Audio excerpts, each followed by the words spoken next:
And there's a cool story, man. When I was 13 years old, super into heavy metal. It was what I was all about.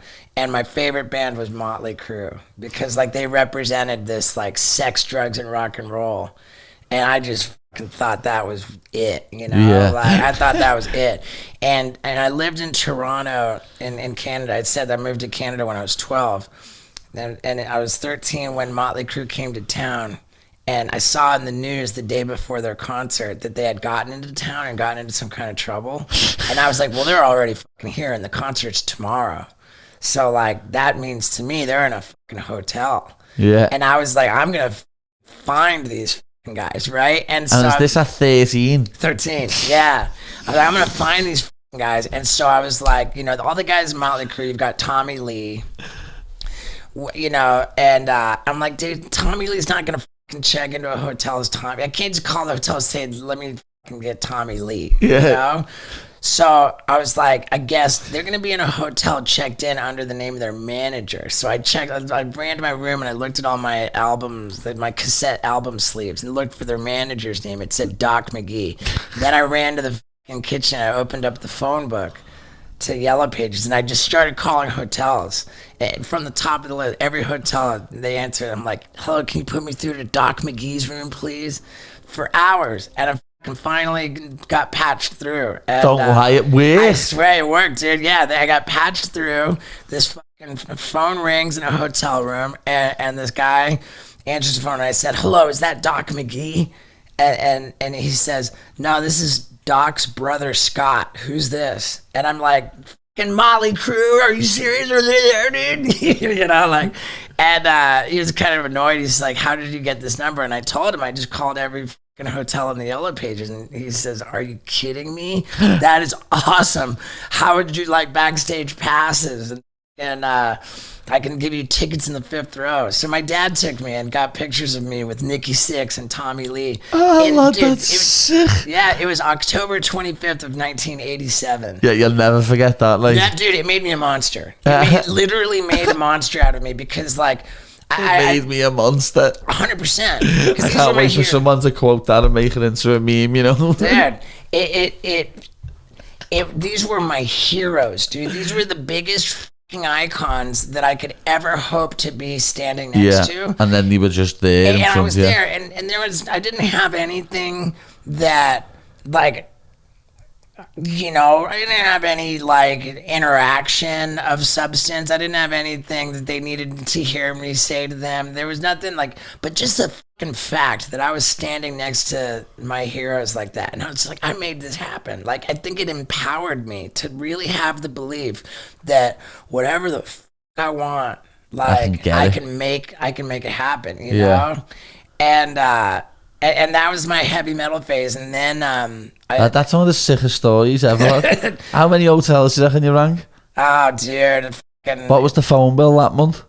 they were only local calls, so it wouldn't have been a phone bill issue. But I know that it was a Saturday, you know, and my dad was like watching American football in the living room, you know, like my I was in the kitchen, my mom was home, and my mom was properly annoyed that because this was before they had call waiting.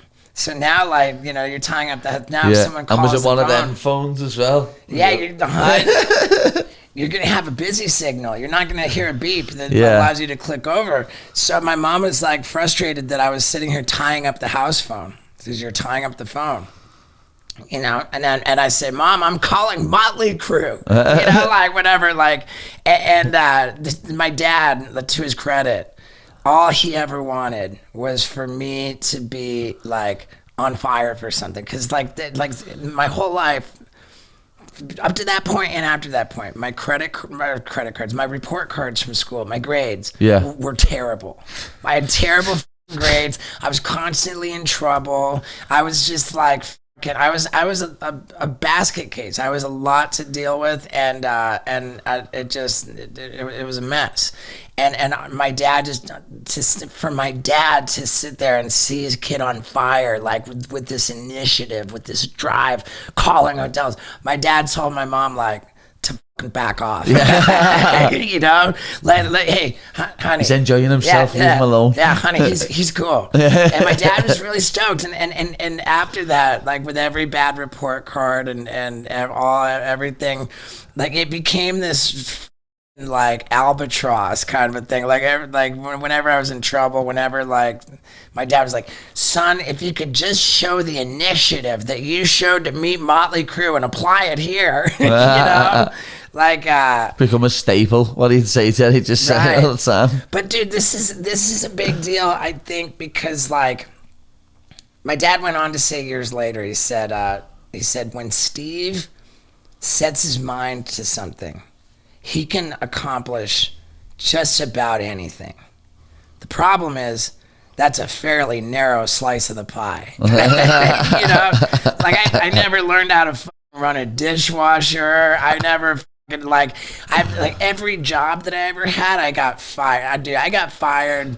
I made a YouTube video like 10 jobs I got fired from. And that's just the 10 I chose to fucking, let everyone know. Yeah, dude, I'm a top 10 machine, dude. But like whenever I'm not like into something, I'm like crippled. I can't do it. Yeah. And it's a blessing and a curse because it makes it makes like pretty easy like rudimentary tasks like borderline impossible for me to accomplish, you know, like it slows me down. I'm very lopsided in my life, but when I'm passionate about something, like I'm on fire for it, you know. So like for me, success, I was either gonna, you know, like to coin the term, like get rich or die trying, you know, like and forget about get rich, but like I was either gonna be famous or dead or in jail, you know. Basically there was no like work a regular 9 to 5 like type of a life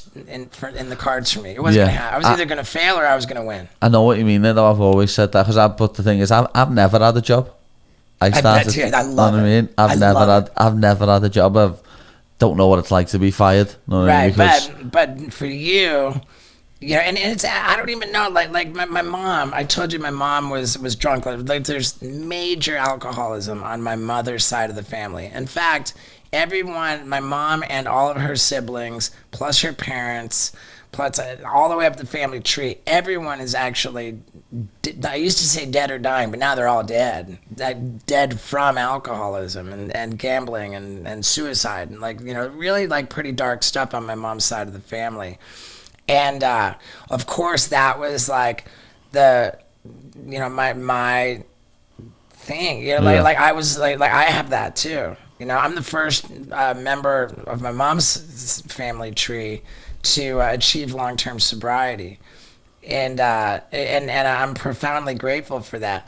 And since I got sober, like I used to really kind of exhibit, I think that like that it almost explains like the idea of Steve-O. The fact, like I'm like a hybrid of my mom's side and my dad's side, you know. Like I've got. Are you an only child? I'm not. I have an older sister. Older sister. Yeah, and like I've got all of the deviance, all of the alcoholism, all of the frankly mental illness, you know, like of my mom's side of the family. But I've got this like from my dad's side of the family, just this like. This, you know, it's like it's just like deviance with an engine, you know, and more since I got clean and sober, like more and more I seem to exhibit like my dad's characteristics, you know, and somehow I've become like more I've grown in what I'm able to kind of wrap my head around, and I want that for you because you've got so much heat on you, you know, so much like just such a profile and so much equity for you to be converting that into revenue. You know, like when we were on Mike Tyson's podcast and they had these questions prepared for you, and they're the guys but how can you get, what do you mean, $12,000 and then $12,000 to win in March? I mean, like, it's an outrage. And I'm just thinking to myself, dude, if I'm Paddy the Baddy, all of the fame that I'm getting from the UFC, that's promo. That's like the commercial to promote the brand of Paddy the Baddy. That's what a lot of fighters don't understand. You don't need the UFC to pay you money. They're paying you in eyeballs. You have those eyeballs, and you've got those eyeballs on a level that like nobody else in the entire fucking organization has. You've got the whole arena chanting this complicated chant, like in America, when you're not fighting and you're not even on the screen. And there's actual shit going on in the octagon that really deserves attention. Yeah, you're getting the attention. Like, they don't have to fucking pay you for your fights, dude. Like, it's up to you to harness that fucking yeah, that's how it annoys you when I see some fighters, lad, and they say, what is it? Oh, he's getting pushed, he's getting promoted more. I'm not. I just promote myself better than you, so they use more footage of me. Right, and if anything... You've been very candid about this as well. Like, they know when they've got a star. I'm actually pretty surprised that they're throwing in O'Malley with Petr Yan. Like, that feels... As I said, though, it's a win-win. It's a win-win, but it also feels kind of... Because even if he loses, everyone's going to be like, oh, give him his due. We got in there with Yan. But there's a bunch of recognizable names that you could have given him first. You know, I almost like... You know, I almost think like, fuck, what did Sean O'Malley do or say? Because you know that's how it works. You know. I just think that really it really is a win-win for him. Like, right. As long as he doesn't get knocked out. Know what I mean? What do you think about it? And dude, who knows? Maybe he's gonna win. Maybe he's gonna. Yeah, that's what I mean. He could. He's got that power. He could knock someone out. He's good. Yeah, he's fucking good. There's no question. But what do you think about all the stuff that he's been putting on Instagram, where he's like hopping around, like smoking and spliffs and what the? It's like I haven't seen it, to be honest. He's been clowning himself a little bit on his Instagram, and I mean, hey, like it's fun and it's funny, and but part of me just thinks, ooh, man, Sugar, what are you doing there? It almost looks like you're, I don't know. I love Sugar Sean, dude. I'm not gonna fucking like I'm not even.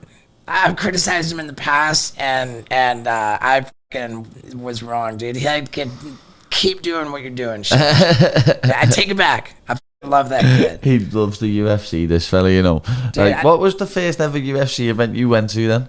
The first one I went to was Cormier John Jones in Anaheim. Yeah, you got spoiled there then, didn't you? Yeah, right. Jesus. Dude, I remember like there was one in it wasn't Phoenix, it was Glendale, Arizona, but I was sitting next to Sugar Sean. Yeah. And he's looking at me, he's like, dude, this fucking psycho, I've got my earphones in, and I've got commentary thing. My fight pass on my phone, like so I can hear Rogan and Cormier. But there's like, I don't know, time difference, one it's a minute little, delay or a 3 minute delay, but I don't fucking care. I'm just like, I'm watching the fights, but he's like this fucking asshole is watching the fights and he's watching it on Fight Pass. He's fucking psycho. And we actually watched the fights together yesterday, and Steve-O was there at like 4 p.m. ready for the fight. Facebook prelims, then the prelims, then the main card. The Facebook prelims, that's classic. But yeah, the Fight Pass prelims. Yeah, Fight Pass prelims. Yeah.